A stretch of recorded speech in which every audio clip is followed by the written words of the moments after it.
Assalamualaikum warahmatullahi wabarakatuh.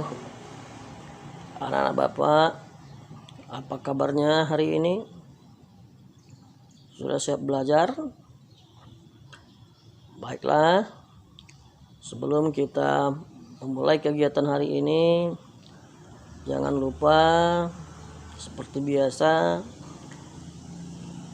ayo mencuci tangan dengan air mengalir dan menggunakan sabun. Kalau sudah mencuci tangan, mari kita bersiap memulai pembelajaran hari ini. Seperti biasa, anak-anak Bapak, jangan lupa ucapkan kata tolong bila kita meminta bantuan. Ucapkan kata maaf apabila kita melakukan kesalahan, dan ucapkan terima kasih setelah anak-anak Bapak mendapatkan bantuan. Ayo kita mulai kegiatan hari ini dengan berdoa terlebih dahulu. Semoga kita selalu sehat dan lancar dalam belajar. Jangan lupa minta didampingi oleh orang tua. Anak-anak Bapak, baiklah, kita akan memulai pembelajaran hari ini dengan materi macam-macam kelainan pada organ gerak pasif dan macam-macam kelainan pada alat gerak aktif.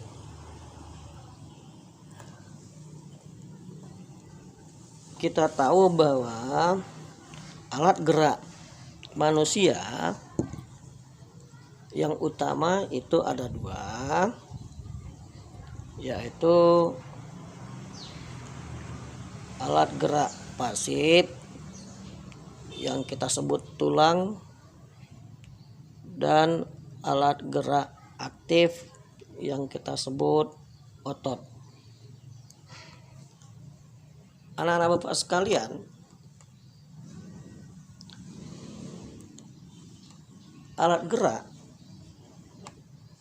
yang berupa tulang dan otot bisa mengalami kelainan atau penyakit.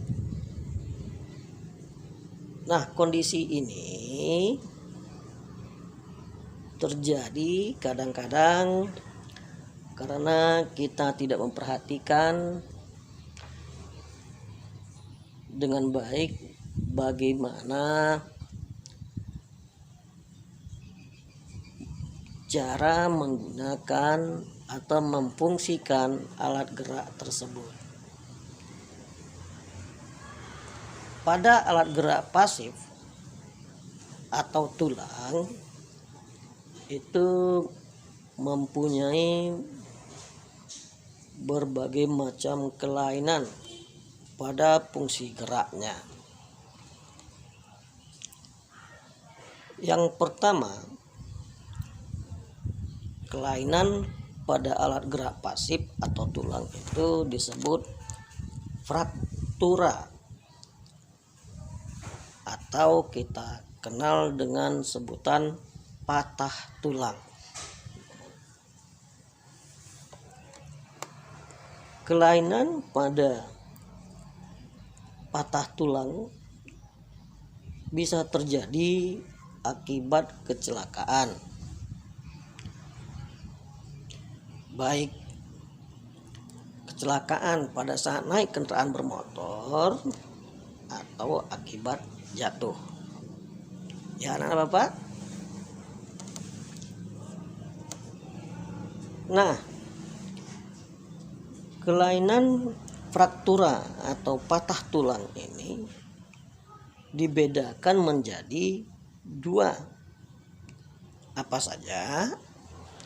Yang pertama, fraktura yang tertutup. Fraktura yang tertutup ini adalah patah tulang yang tidak sampai merobek kulit atau otot. Artinya tulang kita patah tapi tidak sampai merobek daging dan otot sehingga tidak kelihatan. Yang kedua, fraktura yang terbuka,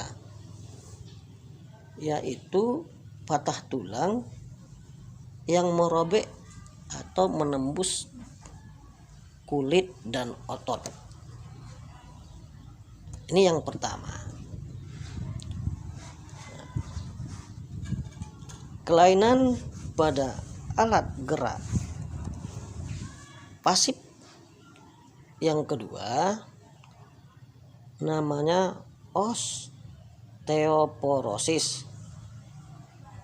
Osteoporosis adalah kelainan pada tulang yang disebabkan karena adanya pengeroposan tulang. Pengeroposan tulang bisa terjadi karena tubuh sudah tidak mampu lagi menyerap dan menggunakan kalsium secara normal, sehingga kalsium yang ada pada tulang tidak maksimal, menyebabkan terjadinya pengeroposan tulang. Kelainan ini bisa menyebabkan tulang mudah patah. Ya, anak-anak Bapak sekalian. Yang ketiga, kelainan pada tulang itu disebut fisura atau kita kenal dengan sebutan retak tulang. Biasanya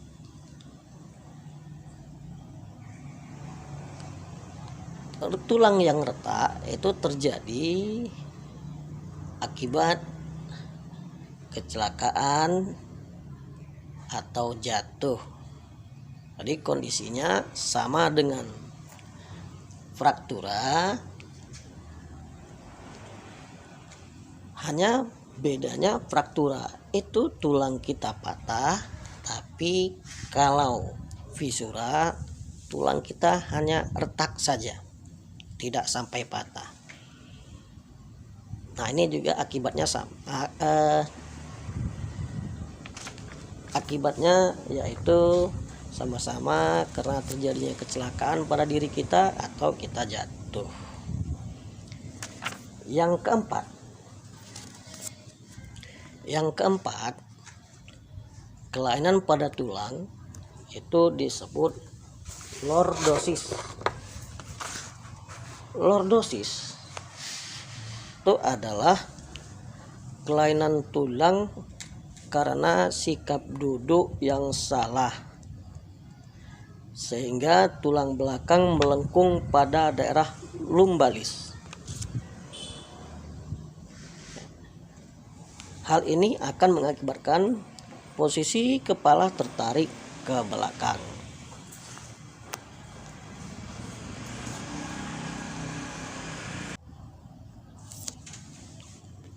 Berikutnya, kelainan pada alat gerak pasif berupa tulang, yaitu skoliosis. Skoliosis ini adalah kelainan tulang karena sikap duduk yang salah, sehingga tulang belakang melengkung ke arah samping.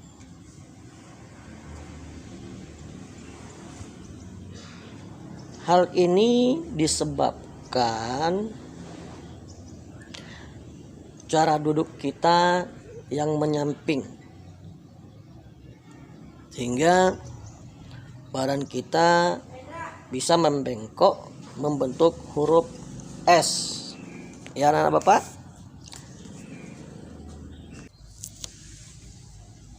Kemudian yang terakhir, kelainan pada tulang itu dinamakan kifosis. Kifosis ini adalah kelainan tulang karena sikap duduk membungkuk sehingga tulang belakang membengkok ke belakang. Nah, inilah kelainan-kelainan yang terjadi pada tulang jika kita tidak melakukan kegiatan yang benar pada saat kita memfungsikan alat gerak kita. Nah, bagaimana sikap duduk yang benar pada saat kita melakukan kegiatan seperti menulis atau membaca? Nah, sikap duduk yang benar pada saat kita menulis atau membaca yaitu disebut posisi duduk ergonomis. Apa itu posisi duduk ergonomis atau sikap duduk ergonomis?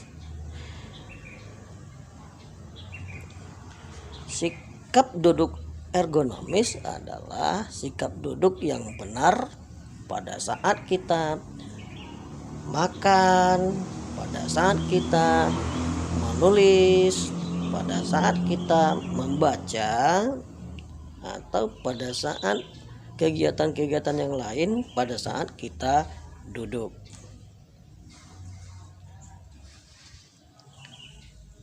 Nah, pada saat duduk, usahakan posisi kepala berada segaris dengan tubuh dan menghadap ke depan. Bahu rileks dengan lengan berada pada kedua sisi tubuh. Siku menempel pada tubuh dan menekuk membentuk sudut 90 sampai 120 derajat.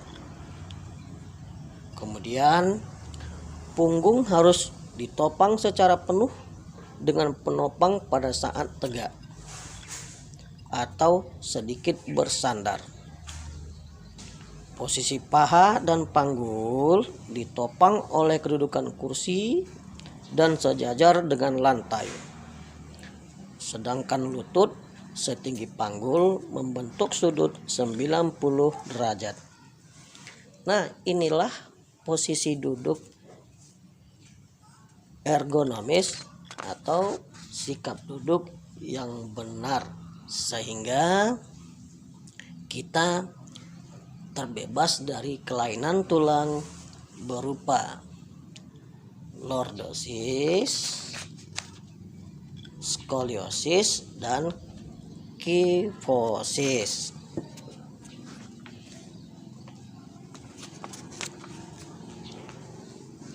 Nah, selain itu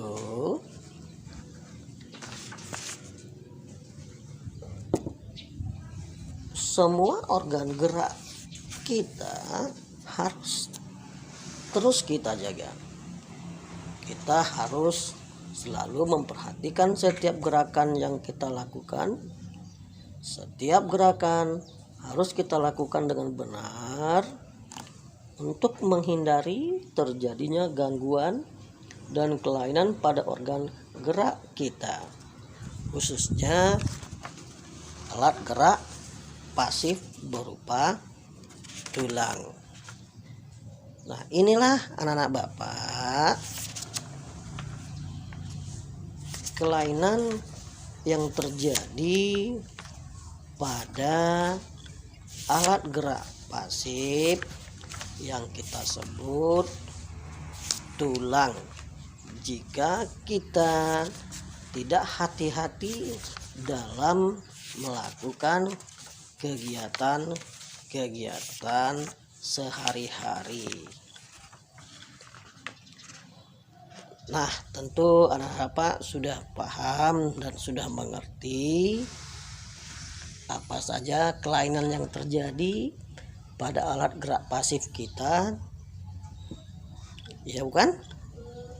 Oke, baiklah anak-anak Bapak. Kemudian Bapak akan sampaikan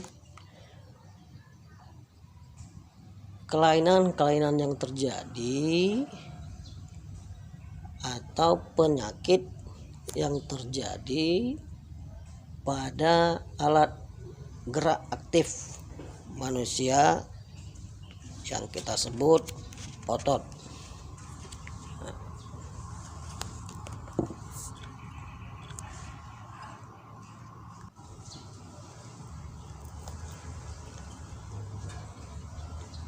Anak-anak Bapak, kelainan-kelainan yang terjadi pada alat gerak aktif manusia yang kita sebut otot itu ada 4 macam. Kelainan yang pertama disebut hipertrofi. Hipertrofi ini adalah kelainan otot yang membesar dan menjadi lebih kuat karena sel otot diberikan kegiatan atau aktivitas yang terus-menerus secara berlebihan.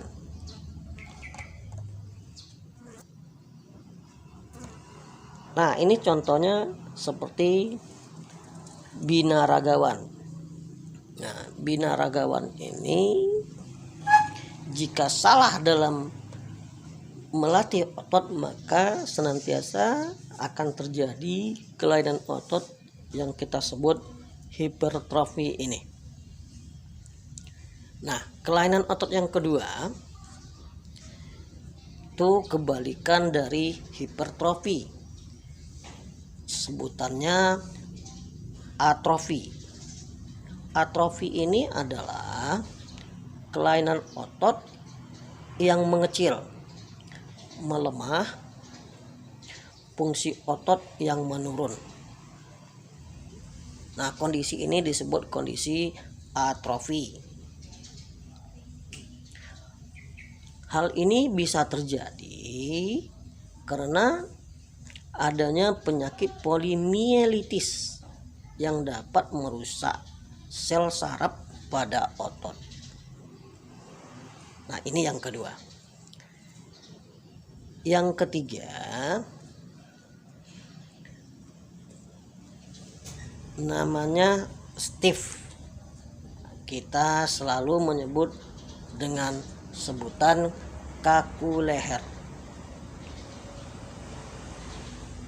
Stiff atau kaku leher ini adalah kelainan otot karena adanya peradangan otot trapesius leher akibat gerakan yang menghentak secara tiba-tiba atau disebut salah gerak. Nah, biasanya orang menyebutnya dengan sebutan salah gerak sehingga leher menjadi kaku. Nah, ini kita sebut dengan kelainan otot stiff atau kaku leher. Dan yang keempat atau yang terakhir, kelainan pada otot manusia itu dinamakan tetanus. Tetanus ini adalah kelainan otot yang disebabkan adanya infeksi bakteri Clostridium tetani. Nah, tetanus ini bisa menyebabkan otot menjadi kejang-kejang. Nah, itulah kelainan yang terjadi pada alat gerak aktif manusia. Anak-anak Bapak sekalian, mencegah adalah lebih baik daripada mengobati.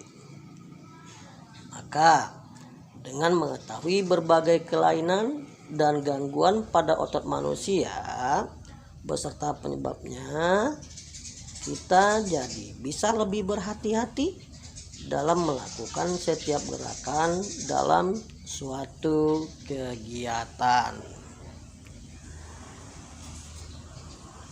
Oke anak-anak Bapak, tentu anak-anak Bapak sudah paham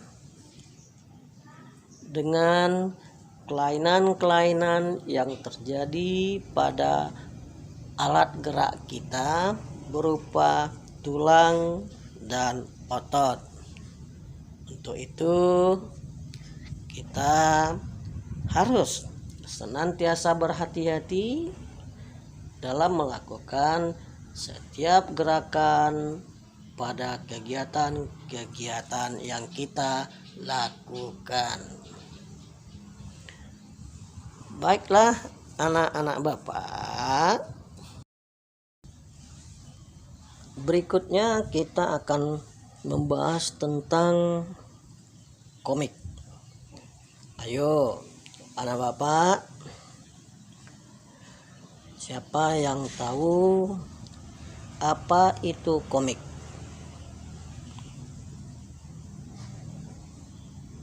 Oke, ada yang tahu? Iya, komik adalah suatu bentuk seni yang menggunakan gambar-gambar tidak bergerak dan disusun sedemikian rupa sehingga membentuk jalinan cerita. Biasanya komik dicetak di atas kertas dan dilengkapi dengan teks.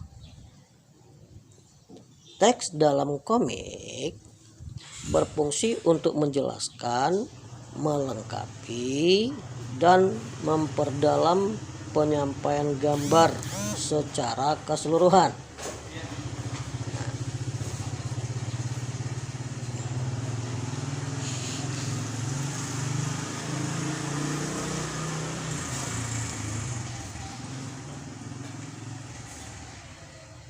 Bapak ulangi, biasanya komik dicetak di atas kertas dan dilengkapi dengan teks. Teks dalam komik berfungsi untuk menjelaskan, melengkapi, dan memperdalam penyampaian gambar secara keseluruhan. Teks atau kata-kata biasanya disajikan dalam gelembung-gelembung yang diserasikan dengan gambar. Ya, untuk lebih jelasnya anak-anak bisa perhatikan di layar yang Bapak tampilkan ini.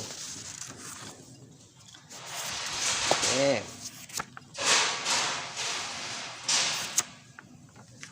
Nah, tentu anak Bapak sudah tahu apa itu komik.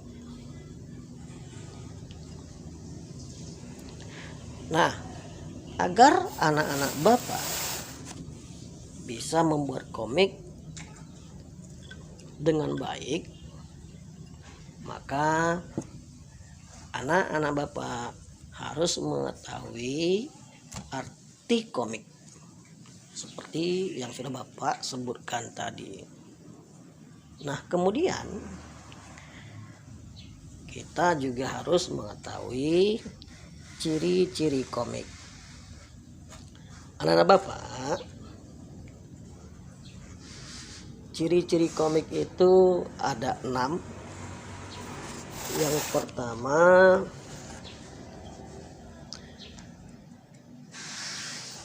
dikatakan komik apabila 1. Hadir untuk menyampaikan cerita. Di sini pesan dan informasi disampaikan dengan menggunakan teks dan gambar. Itu ciri yang pertama. Yang kedua, dikatakan komik mempunyai ciri proporsional. Artinya, keberadaan gambar dan teks yang berimbang membuat pembaca komik seakan-akan terlibat dan berperan langsung ke dalam cerita. Ciri yang ketiga, menggunakan bahasa percakapan. Artinya, bahasa yang digunakan adalah bahasa sehari-hari yang mudah untuk dipahami. Yang keempat, biasanya bersifat kepahlawanan. Artinya, isi cerita komik akan cenderung membuat pembaca mempunyai rasa atau sikap kepahlawanan. Yang kelima, penggambaran watak secara sederhana. Artinya, penggambaran watak dalam komik dibuat secara sederhana agar pembaca mudah memahami isi cerita dan menangkap pesan yang akan disampaikan dalam cerita. Yang keenam, menyediakan humor. Kata komik itu berarti jenaka. Humor dalam komik disajikan secara lugas sehingga akan mudah dipahami pembaca, dan biasanya humor yang disajikan sering terjadi dan ada di masyarakat. Nah, ini adalah ciri-ciri komik. Anak-anak Bapak, silakan nanti dilihat di buku cetaknya ya, di halaman 176. Di situ tertulis ciri-ciri komik. Oke, anak-anak Bapak, tentu anak-anak Bapak sudah memahami apa itu komik dan ciri-ciri komik itu sendiri. Ya, Bapak.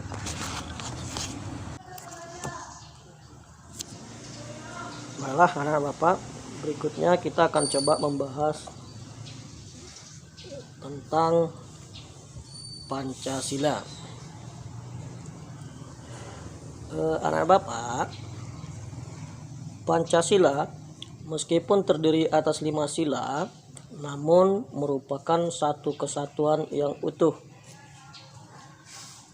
Pancasila diumpamakan sebagai satu paket lengkap yang menopang negara kesatuan Republik Indonesia.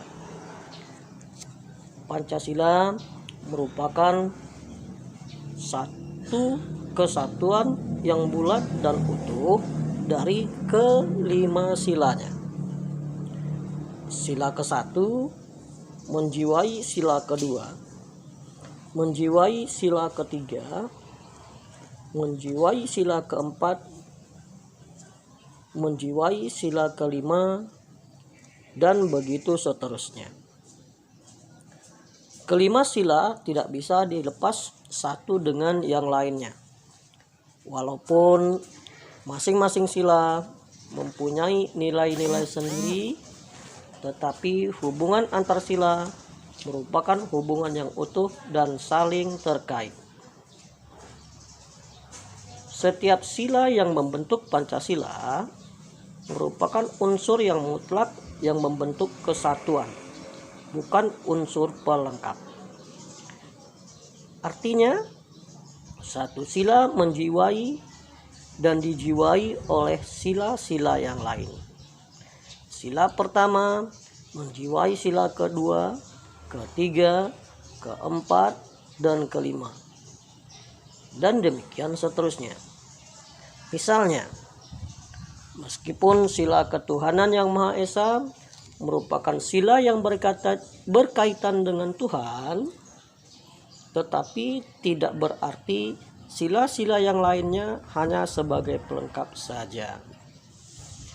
Setiap sila yang membentuk Pancasila juga sebagai satu kesatuan yang mutlak, tidak dapat ditambah dan tidak dapat dikurangi. Oleh karena itu, Pancasila tidak dapat diubah menjadi Trisila atau Ekasila.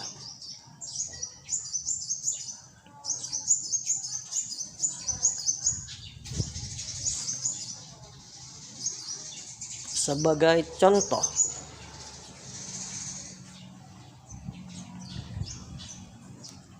pemilihan ketua kelas. Pemilihan ketua kelas itu mencerminkan sila keadilan sosial bagi seluruh rakyat Indonesia, mencerminkan sila persatuan Indonesia, mencerminkan sila kerakyatan yang dipimpin oleh hikmat kebijaksanaan dalam permusyawaratan perwakilan, dan mencerminkan sila kemanusiaan yang adil dan beradab. Nah, tentu anak-anak sudah paham, karena pencerminan sila pada Pancasila ini kita sudah pernah bahas di kelas sebelumnya. Ya anak Bapak ya. Oke.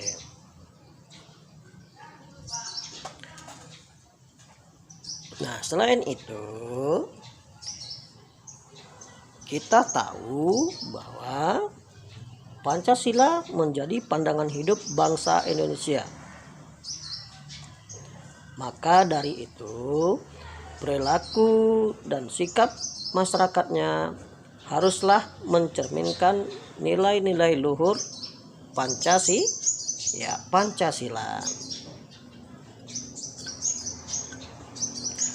Nah, sebagai salah satu contoh pengambilan keputusan yang sesuai dengan nilai-nilai Pancasila adalah pelaksanaan musyawarah untuk mencapai mufakat. Mufakat adalah kebulatan pendapat atau suara dari peserta rapat.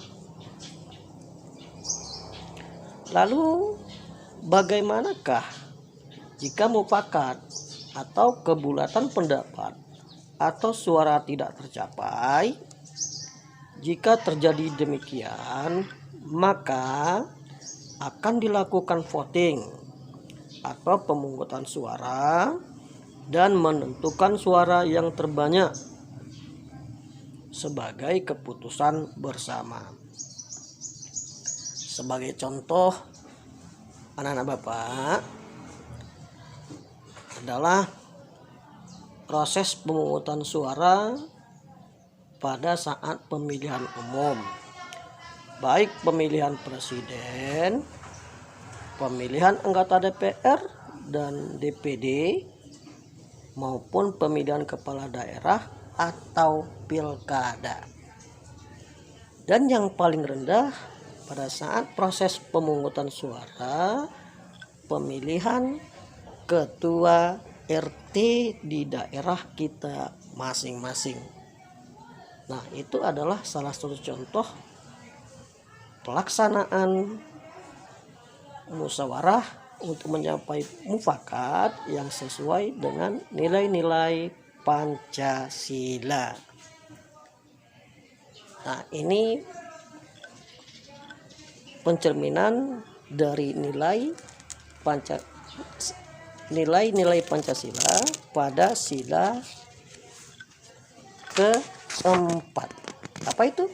Kerakyatan yang dipimpin oleh hikmat kebijaksanaan dalam permusyawaratan perwakilan. Oke, demikian anak-anak Bapak.